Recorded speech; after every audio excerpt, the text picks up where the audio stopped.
Au volet économie, maintenant, je vous le disais en titre, s'il est un secteur qui se porte bien au Fénois et même très bien, c'est l'immobilier. La demande locative, mais aussi d'achat est forte.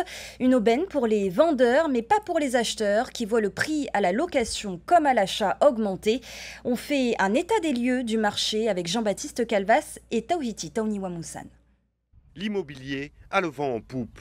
Taux d'intérêt bas, regain économique et aide publique à l'acquisition ou à la rénovation ont boosté le marché et avec lui les prix. Selon ce professionnel, l'acheteur moyen aujourd'hui est un jeune ménage actif, désirant une habitation entre Punaouia et Aroué et disposant d'un budget d'environ 40 millions. Sauf que ces produits se font de plus en plus rares. On a du mal à satisfaire la demande, on a globalement plus de demandes que d'offres. Selon tous les intervenants et le ressenti, que ce soit des acheteurs et locataires, il n'y a pas assez de logements disponibles.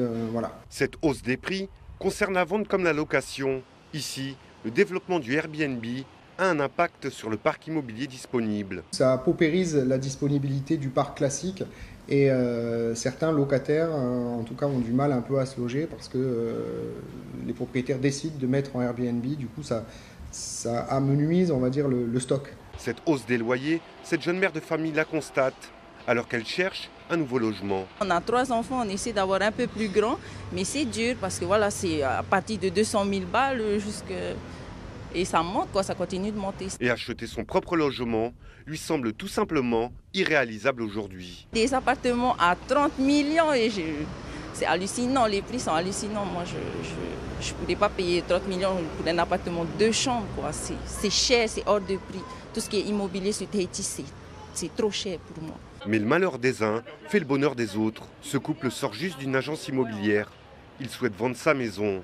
Et les nouvelles sont plutôt bonnes. C'est la bonne période pour vendre, oui. Pourquoi vous aviez Les prix sont en hausse et c'est plus intéressant de vendre là maintenant. Le terrain a presque 20 ans.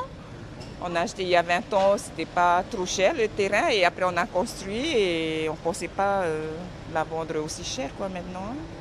Et à court terme, la tendance devrait perdurer selon les professionnels, qui écarte tout risque de surchauffe. On reste sur un petit marché. L'avantage, c'est qu'on est en capacité, enfin les intervenants, les promoteurs, les constructeurs sont en capacité de s'ajuster vraiment au plus près, puisqu'on a une relation de proximité un peu avec tout le monde.